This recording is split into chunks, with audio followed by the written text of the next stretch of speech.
Everyone,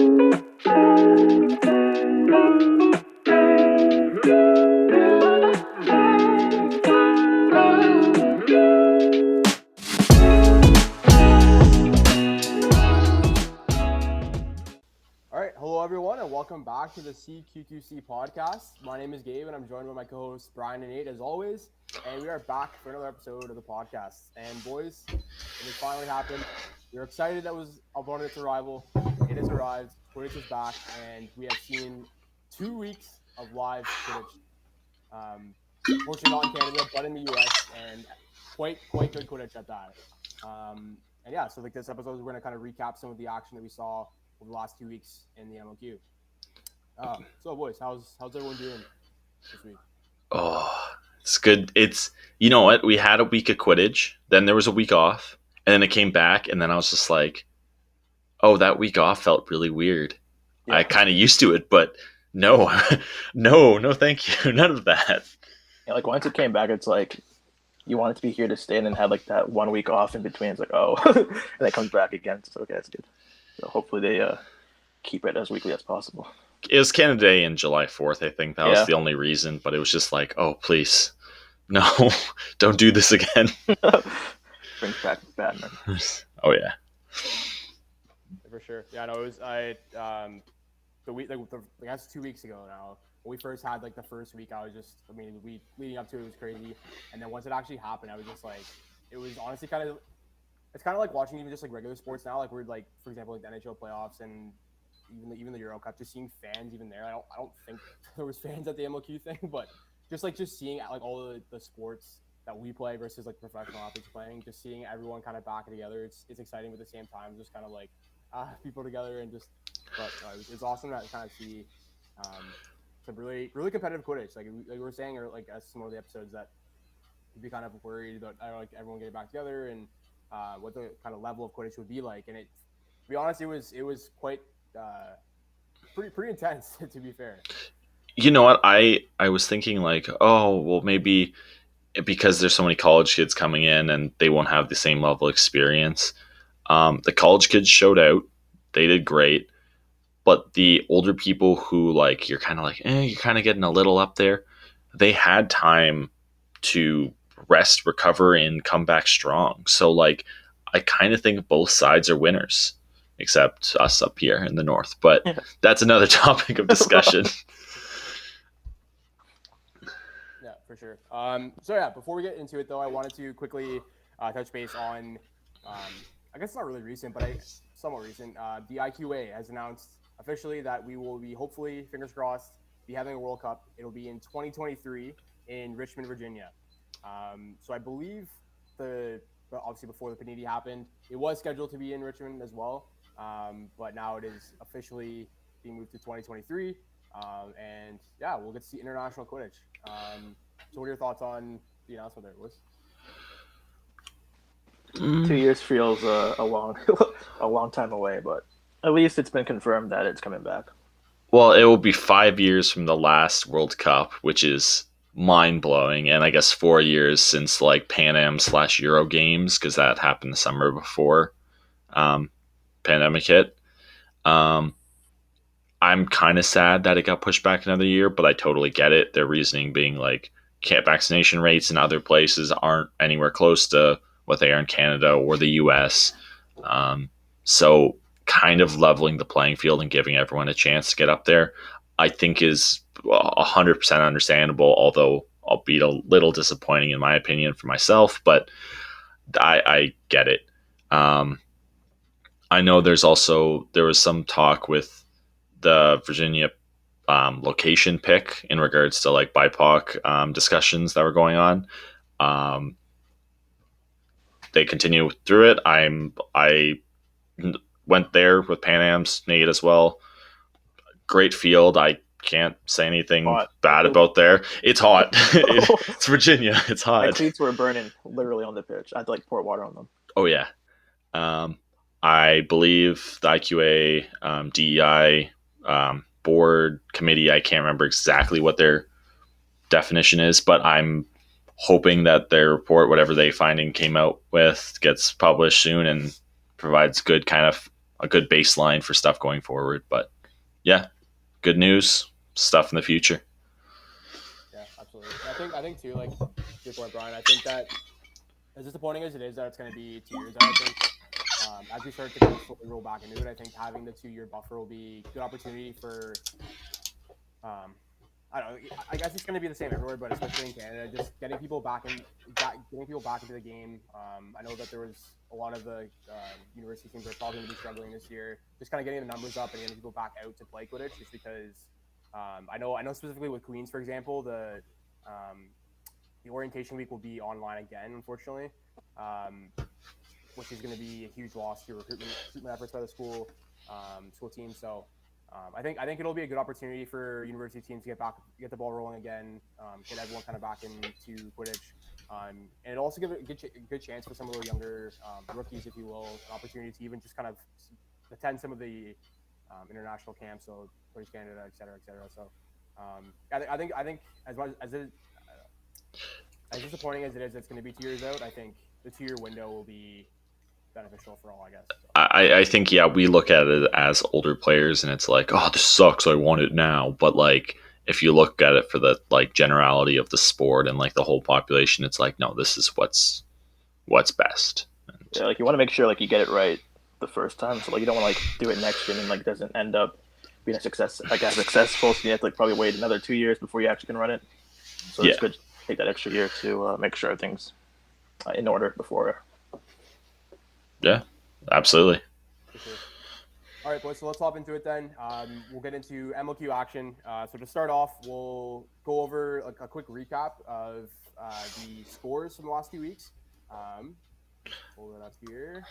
I don't know if one of you guys... I will post a whole big picture here and everyone can see. If you want to pause it and go back to this timestamp, I'm going to try doing a timestamp this time. Woo. But yeah. Yeah, so this for week 1, I have the week 1 scores up here. So obviously week 1 we had the East Super Series between New York Titans, the new expansion team Charlotte Aviators, and the Rochester Whiteout. Yeah, I guess we'll just kind of briefly go over like series winners here. So in the New York series, they took the 3-0 against Charlotte. Same thing in the Rochester series as well. 3-0. I keep seeing sets. 3 games to 0. And then in the Rochester series, we actually had Charlotte pulling out 2 games to 1 series win there, which is we'll talk about a little bit later. And then we had the Indianapolis Intensity versus the Cleveland Riff, their series. Cleveland took that one 3 games to 0. And then we had another really, really entertaining game in the South between KC and LC.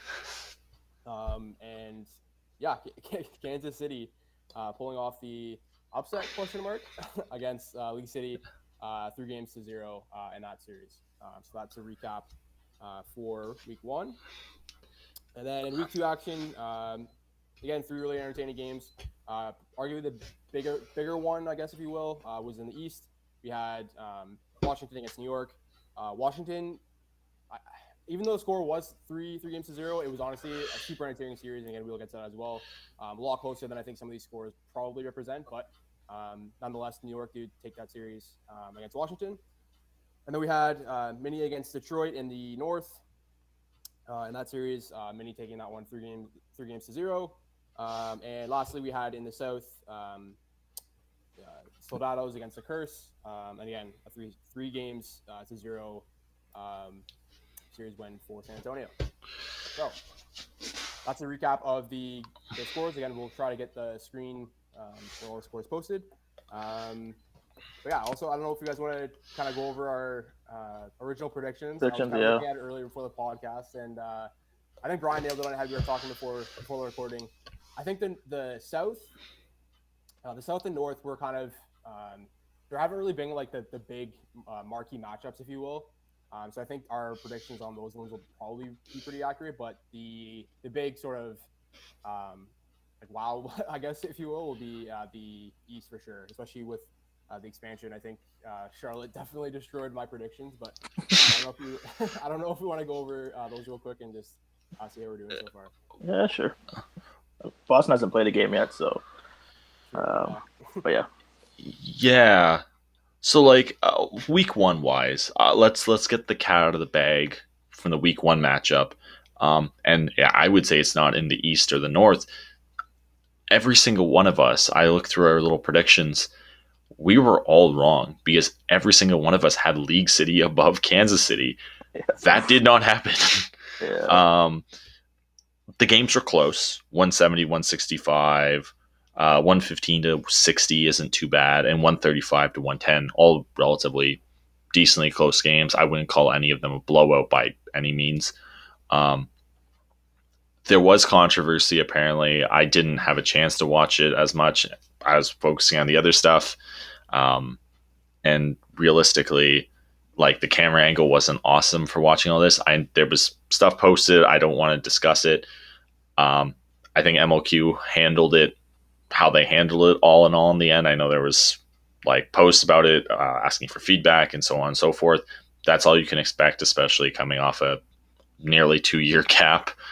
But yeah, I think the mostly what is it, like college team coming out of like Creighton, Kansas, and another school absolutely upset most of Houston, which is League City. I saw the scores and was like, "What? Huh? This is the crazy." first game was really close. Second one was not so much, and third one's also a close game. But yeah, I was not expecting it to be a 3-0 sweep. No. Like I gave Kansas City 3 wins for the season, and they got all 3 in that one series. So Yeah. It was like again, your point, Bryan. Like compared to the Eastern Super Series, the camera quality wasn't great, but again, first game back, like fully understandable. So I mean, in terms of like individual players, it was hard to like kind of hone in on players other than what I was kind of hearing from the commentary, which was pretty good actually. Shout out to MLQ's commentary program. I think that's going to be a huge boost improvement to the commentary that the league sees in general. But yeah, to the point of the series, yeah, like I think that, and I wasn't aware that Kansas City had, like you were saying, Bryan, like they had like that boost of the college players. But once you told me that and I started watching, it was like these, like it's definitely a younger demographic, and these players had, it was just, I don't know, they just overall I found that the series was a lot slower compared to say the Eastern Super Series, and even honestly even some of the North play, like with Cleveland and Indy. But it was just, I don't know, it was honestly like just mind-boggling. It was just how, because we, like I said, at the start of the year, we thought that League City was going to pull it off, and just seeing the college team kind of come together and just, I don't know, it's just, Yeah. it was close. But I think also to be fair to League City, it just seemed like towards the latter part of the series, they just kind of losing a bit of steam there. That's where I think kind of Kansas ran out with it. But yeah, no, the first game was super entertaining. Really nice snitch catch as well. I wish I had the guy's name, but I do want to shout out just week one player of the week from MLQ, Darian Merchik Ellis. I believe I'm pronouncing that right. 17 goals, 1 assist, 3 turnovers, 10 takeaways in 3 games. Great series. He seems like he ran it through. I will say one thing. Someone commented on the post, and it is my favorite nickname for a player I've seen a long time, and it's Run DME. If anyone knows a musical artist, look it up. But that's literally his initials, and I'm like, that is great. Good for you, kid. Continue. Keep going. yeah. So unfortunately or fortunately, however you want to look at it, Kansas City did kind of upset our predictions. But no, like I said, it was overall a great series, and definitely I would say for sure the series of week one. Mm-hmm. But yeah, let's move into, I guess, kind of recapping the other sort of big event of the weekend, which was the Eastern Super Series, again between New York, Rochester, and Charlotte. Obviously, it was the debut for the Charlotte Aviators, which I will say, I know I didn't watch back and see the comments for the our jersey sort of ranking video, but honestly, seeing the jerseys in the video, and again the video quality was Cool. but like I have to change my opinion of the jerseys. I think the jerseys are actually very very nice. They don't look as brown as the original posts that they had put on their Instagram. Yeah, in video, the quality that MLQ had, it was very, Real very nice. Yep. But yeah, so boys, what do we think of Charlotte's first debut in the league? I mean, based on my prediction, I figured they'd put a fight against New York. Of course, New York swept the series, but they still showed that they had some good talent there. And of course, against Rochester, they won the first 2 games of that series. So, we can see that they are a team that will compete in this division, and they have a few more series left. So we'll see how they do for the rest of the year. Yeah, I think me and Nate kind of. Gabe, you had some hate against Charlotte. Apparently, the jerseys didn't do it for you, but like I think watching it, Charlotte put up a great fight. They have Terminus Quidditch, which is like the Atlanta community team that's really big down there, and I think that's where they're pulling a lot of their players from. They put up a solid fight. They had cohesion. They played well. I think with that like final game loss to Rochester, it kind of shows like, hey, these teams have been around and know how to adapt to you, so you have to keep adapting yourself. Even if you're winning, like you have to come up with something new just in case. Good games. I love Charlotte. I think they did awesome. I like the style. I like the players. Rochester, I kind of had predicted were going to fall off a bit. I think they put up a better fight than I expected. But I think, in my opinion, the biggest statement about this whole Super Series was New York came to play. And I didn't think they were going to be at that level, and they blew past my expectations. I severely doubted New York, and I was wrong. Yeah, like for me, I gave them. I had them at 7-5 for their season. So, assuming Boston would sweep that series, I would give them like a couple losses to either like Charlotte or Washington or Rochester, and that didn't happen during that Super Series. So I was like, okay, who are they going to lose to? Who are they going to get the losses against? So I was 6-6. I was at 6-6. I had 7-5, but yeah, I figure. I'm telling you, boys, it's New York's year. I had New York losing 1 game in the Boston series. I think they're gonna be Boston. Honestly, I think it's gonna be like to be fair though, like Bryan, like I agree with you in that sense that they. I don't know. I feel like a little. I guess you could say a little bit with Boston just because they've been so dominant in the league for so long. Even like playing against us, like I know they're playing based on their rosters. They're playing like a slightly lesser team, and it's a lot easier to kind of play down to a team when you're so dominant for so long and you're kind of expected to win. But like you said, like just watching them play, they were so crisp. I think they were a little bit sloppy at times, but like on offense, like some of their plays, especially against Charlotte, and I think that's less so debate against New York and more so just like a compliment to Charlotte just based on their defense. But and even the commentators kind of made note that their passing was a little bit sloppy at times. I guess a little bit of rust, but yeah, no, honestly, overall over the course of the weekend, they were kind of firing. Probably not even on all cylinders really. Like they were still very impressive overall. But yeah, like again to your point about Charlotte, like Charlotte are definitely. They're there. Yeah, they're there. They're there to kind of win, and they're there to play.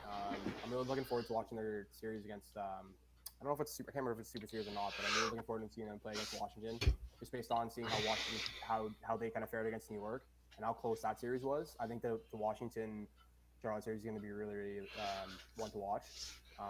But who's the name of that guy we because I know we were all watching that series. On Charlotte. Yeah. Trey Presley. Yes, Yeah. Trey Presley, man. Huge shout out to that guy. I know I've heard the name before. Still kind of learning more about American players and the American game, but my goodness, like absolute baller. Like he was driving the offense for them. He was like unbelievable. There was one player I remember where he was back on defense. He like had a huge tackle, went back the other way, and like scored almost instantly. It was beautiful. Mm-hmm. And again, testament to 2-arm tackling, but it was just like I was just like, wow, this guy is just like straight up balling. And then, like I said, like there was a lot of players on the team who was snubbed up, but for like a standout for me, it was by far him. He was phenomenal. The funny part was when I gave him a shout out after after the day one, I think, and he's like, "Man, I didn't play well," and I'm like, "What are you? Just stop at that." He played great. There was a lot of good players. His play caught my eye, and I was like, "Yep, there you go." But yeah, talking of players who really impressed out of that East Super Series. What are your thoughts on JC Aaron Sebia of New York, who I'm not sure if he ended up being the leading quaffle scorer in that series, but that man is a force. He's, if you guys don't remember off the top of your head, number 88 on New York. He's one of their keepers. New York's kind of big problem last year was they had a really good line, and their kind of depth after that kind of didn't have that offensive spark. He is a spark, and he will push through anyone and everyone. And I think there was times where people were hanging off him, and he just looked around like there was a fly, just kind of buzzing around him. He didn't care. It's impressive. Yeah, no, New York's quaffle game was, like I said, overall solid. Was very, very, very impressive. We haven't seen Boston play yet, so we'll see. But I think honestly, I think it's New York's year. I think they're we'll see how they do in MLQ Championship weekend, assuming there's no injuries. But I think they have a real shot. They really, really were impressive. So yeah, I think the New York Boston series is definitely going to be one to watch in the East for sure. Yeah, I believe for Boston, Washington, and Charlotte, they have a series left and a Super Series together, and that makes up all of Charlotte's games, and half of Boston's, I think, because Boston plays this upcoming weekend, and then they play New York near the end of the season. But I think they're lost. Yeah. Should be good. It'll be interesting to see when Boston plays New York, what their records are again before they play each other, and then see who comes out on top. Mm-hmm. That'll be a series to watch. Absolutely. Cool. So I think we'll move into, just for the sake of time, we'll move into the week two matchups. Again, really good matchups there. We got to see San Antonio in the South, but I think for this week, I think again, leaning towards the East here, where we had the Washington Admirals and New York Titans. And honestly, again, I said it before, I'll say it again. Just the scores do not do the series justice at all. No. We'll get your thoughts on it, boys, here in a second. But I just think that watching it, I was. This is another team I kind of slept on a little bit. I think in my early season predictions, they were very impressive. Defensively, phenomenal, and we'll get to some of the names here in a second from at least when I saw the qualifying game in terms of offense. But yeah, I think Washington was definitely hard done by their snitch on pitch game, because overall I thought they were very, very impressive. I don't know what you guys think. Yeah, I was expecting Washington to compete with New York. I wasn't expecting a blowout at all. I gave them the same record as Charlotte would for the season with a 5-7 record, so I figured Washington could steal a game or two against New York. Of course they didn't, but we all mentioned, the games were pretty close, especially game two. It took forever for a goal to score. I think it was 9 or 10 minutes before a goal was scored in that game. So yeah, it was a lot of back and forth, but yeah, it was a solid series overall. I think teams were evenly matched, but of course New York just had that extra gear and to get the wins. Mm-hmm. Yeah, Gabe, you were 100% right with the score, and the actual ending 3-0 set does not represent the series in any way. New York had a week of actual playing. Washington, this was their first one. Washington came out to play right off the bat, and I think they were up 30-10 or 40-10 or something like that. They had a lead very much early in this game, and I think game two, they had the first goal 8 or 9 minutes in or something like that. That was ridiculous. Game three, early lead. The game two was completely different from game one because it was offensive, just juggernauts going against each other. Defensive chess match, game two. Just completely flip-flopped. But yeah, I had high hopes when I heard some of the players on Washington.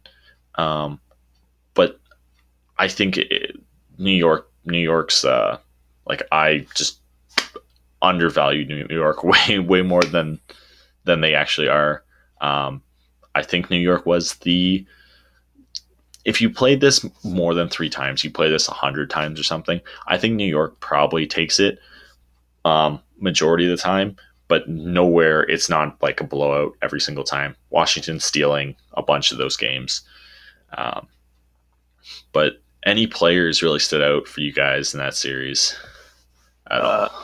Definitely Tyler Trudeau from Washington. Like he's basically the backbone of their offense, orchestrating everything. He's really noticeable on the pitch. He had a couple defensive stops when New York came on a fast rush or a breakout. She's definitely a big one for me, and also Julia Bear as well, female chaser. I think she also beat a utility player. But I'm not sure if she did beat during that series. She did for some reason, which shocked me because she's one of like the best female chasers in the country, and it's just like, yeah, I'm gonna beat. But when you also have Rachel Heald up there as well, awesome. There you go. Yeah, I like both teams, like both rosters had like some really nice like depth. Mm-hmm. So, like it was like you said, like it was a chess match for that series. Yeah, for me, I put stars beside Julie Bear.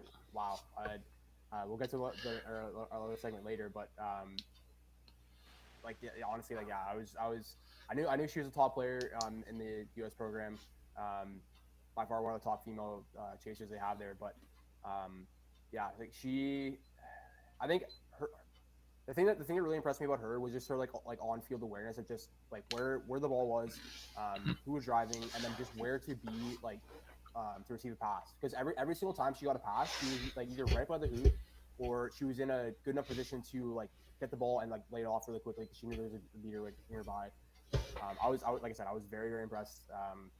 She was phenomenal. And again, like you said as well, Nate, Tyler Trudeau. Again, obviously notable name there. The guy's a tank as well. Let's put that in there. There was a couple times where he was driving through some of the New York defensive chases, and I was just like, wow, yeah. I think Ethan Stern pointed out in the MLQ replay.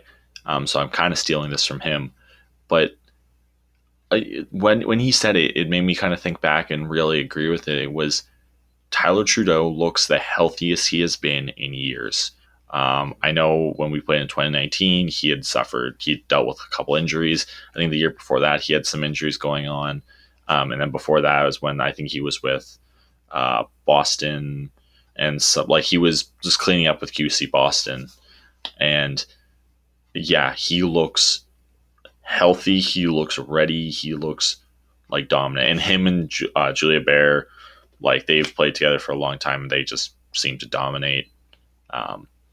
I will throw one or two names out there. Bryan Mulcahy came over from Boston, and I believe it's I can't remember the other name as Justin Cole, or I can't remember. My brain's abetting me, but the Boston players who came over, defensive stalwarts, like those guys shut down that offense on New York, and like that game too, they're like, yep, we're stopping this. It's not happening. So yeah, great effort by Washington. Another solid series by New York, regardless. I do want to bring up one thing though before we move on. Did you guys catch / what are your thoughts on the little bowing thing? Yeah. Oh my god, I have that note down here. Oh boy. Okay, let's hear it. So I don't know. I'm all for that. So if anyone who didn't catch it, I believe it started with one of the Washington young players who I think this is like his second or third series ever, like tournament, whatever. TJ Jeanette, I believe his name is. Fantastic young chaser. But he played great all weekend. Good energy.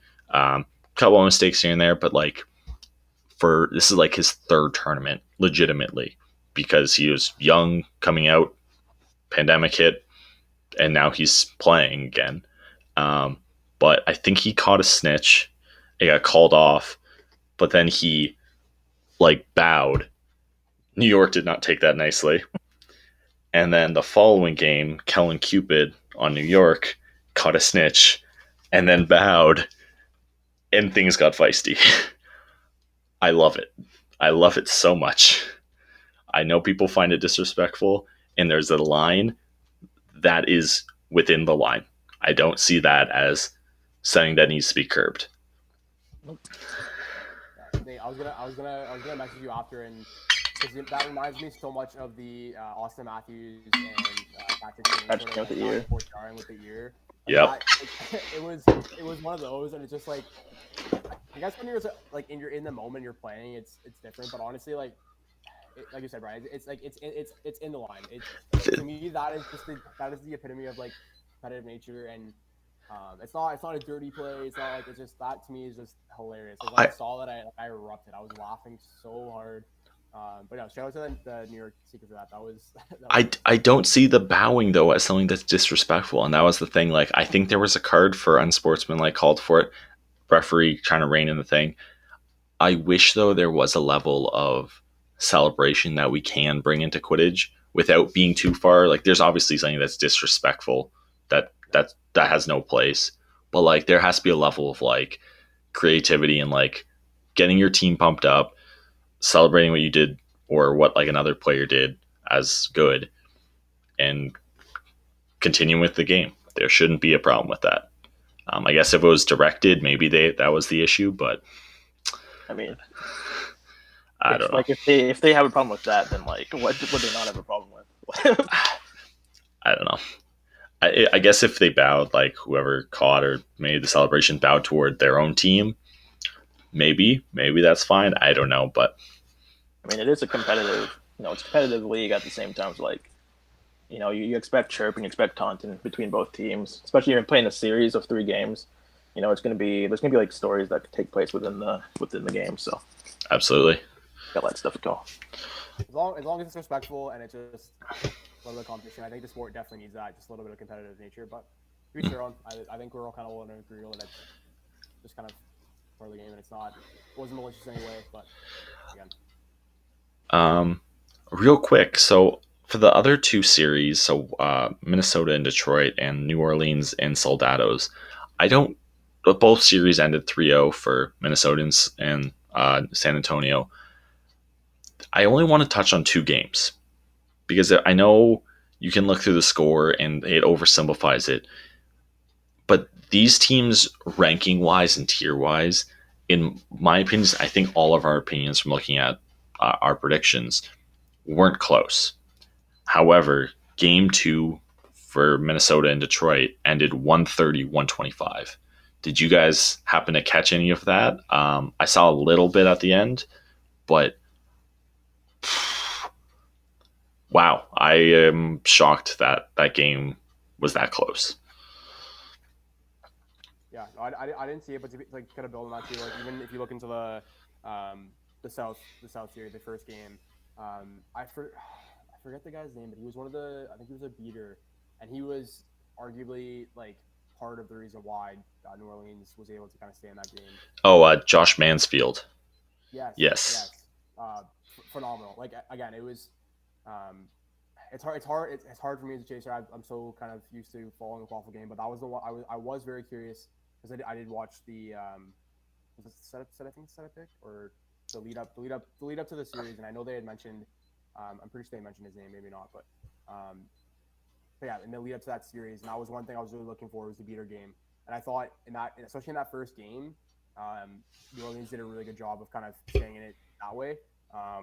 So again, because like we said, like I think we've all kind of expected the Soldados to kind of run away with it.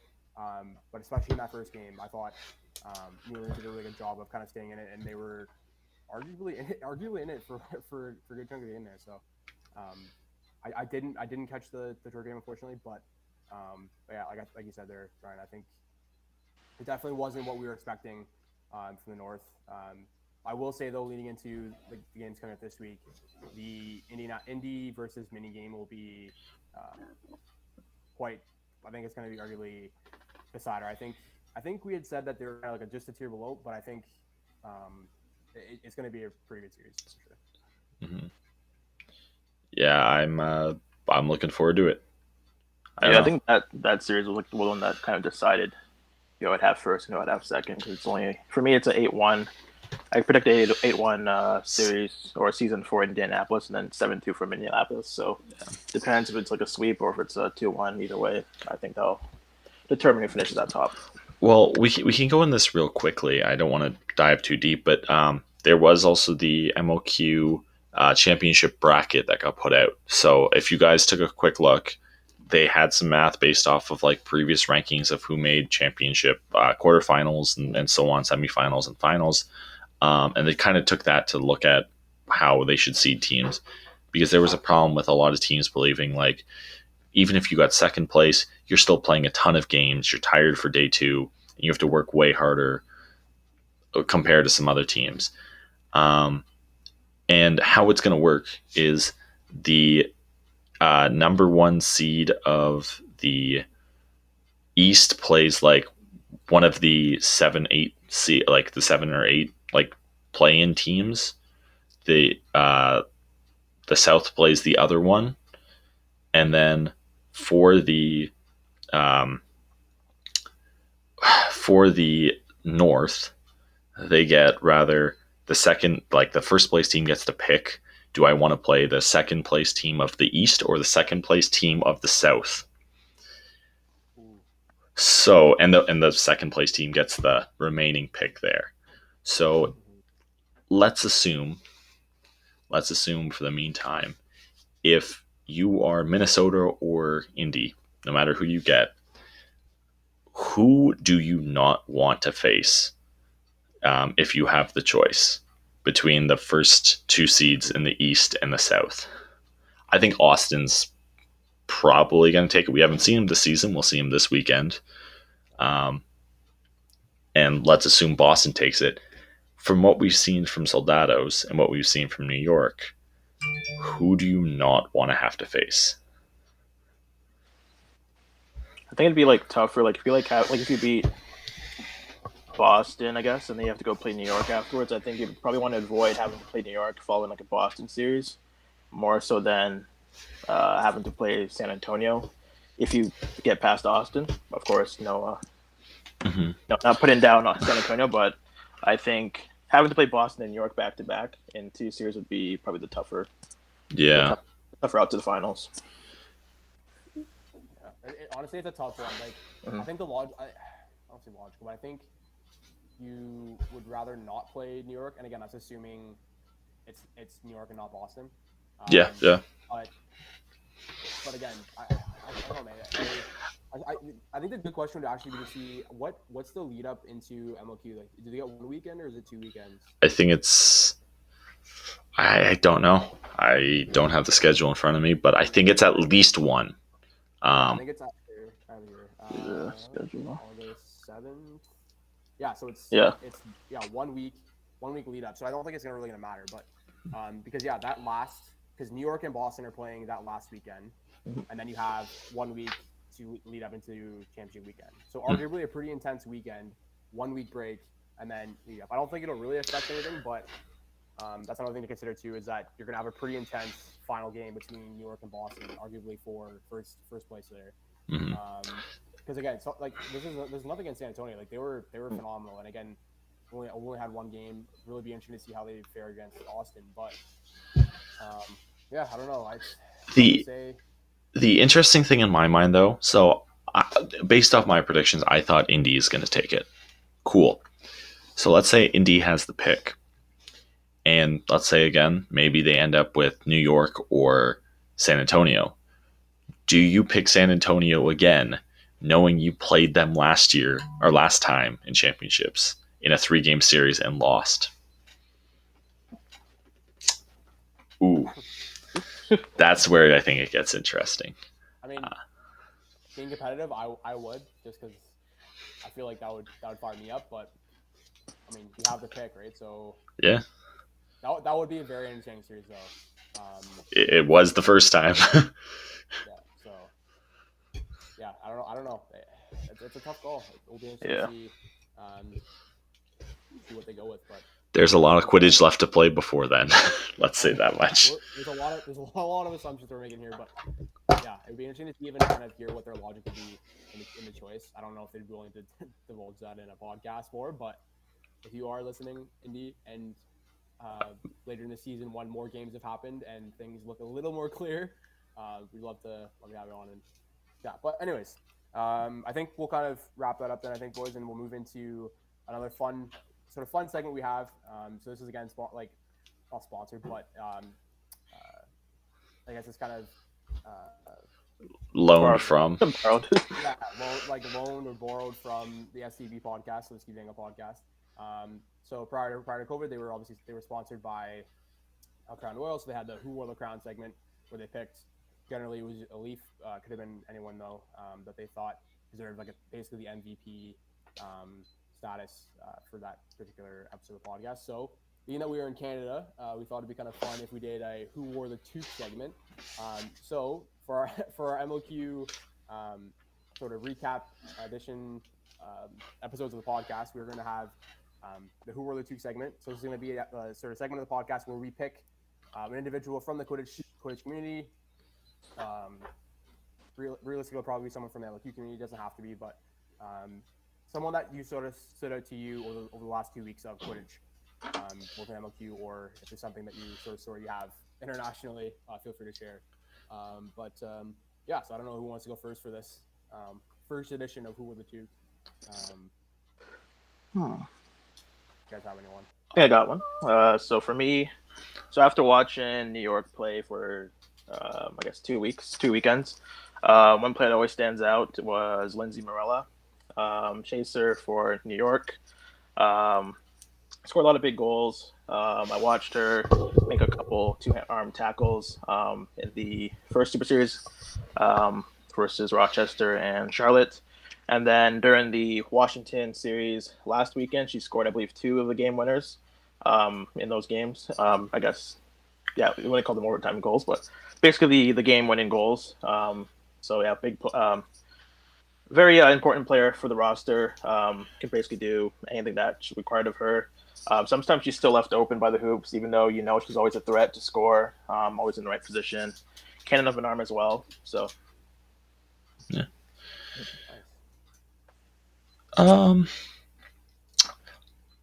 I kind of want to go not super off board. I think this player's been getting a lot of recognition, and I'm just going to keep it to one because they played in both weeks. Rachel Ayala Silver. So for those who know in the beating game, I'm definitely not one of the people who are on the cutting edge of beating game. But she stepped into basically the 1A role. I would say 1A just overall on the New York beating side. Completely impressed. Played huge minutes. Doesn't look overmatched or unprepared or uncomfortable in any scenario she's been put in, and she's killed it. New York is 9-0. Not totally surprising. They're a great team. But she's come out to play and she is absolutely killing it.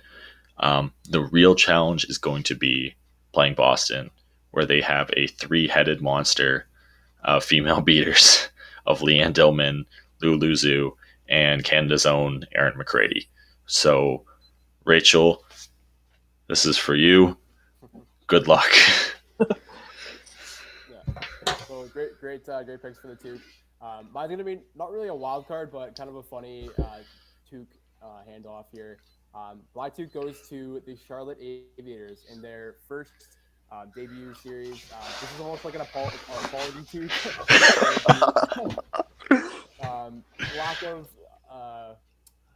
lack of belief, I guess is the good word to put it, in the team as well as their jersey. After seeing you guys play, phenomenal for opening weekend for you. And like I said, the jerseys are actually A1, I would say. So yeah, my Toque goes out to you. Great opening weekend. And best of luck the rest of the way. As a expansion franchise, I think that's great for the league. And overall, just awesome team. So my Toque goes to you guys. Great work, Charlotte. So I think unless you guys have any other things, we'll wrap up the podcast. But I don't know if you guys have any thoughts to wrap up its first 2 weeks of MLQ Quidditch we've seen. or if you have any thoughts kind of leading into any games you have, you're looking out towards the next few weeks. This weekend, just to preview, we are gonna. This is before Indianapolis, Minnesota, so I'm looking forward to that. Boston debuts their new roster against Rochester, and then Austin premieres against League City and New Orleans. My eyes are completely on the North. I'm interested in seeing what Boston puts out there, but I am totally focused on the North. Yeah, that's all I gotta say. Yeah, for sure, I think that's definitely for at least this weekend. That's definitely the one on mine. It also be really interesting to see, like I said, Boston and Austin kind of debut their roster for this 2021 season. And then looking even forward to the following weekend, so week 4, I guess.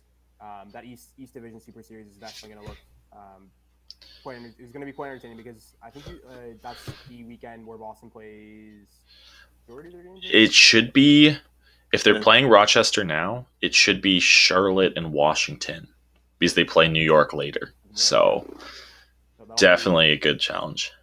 Yeah. And then what was the other one?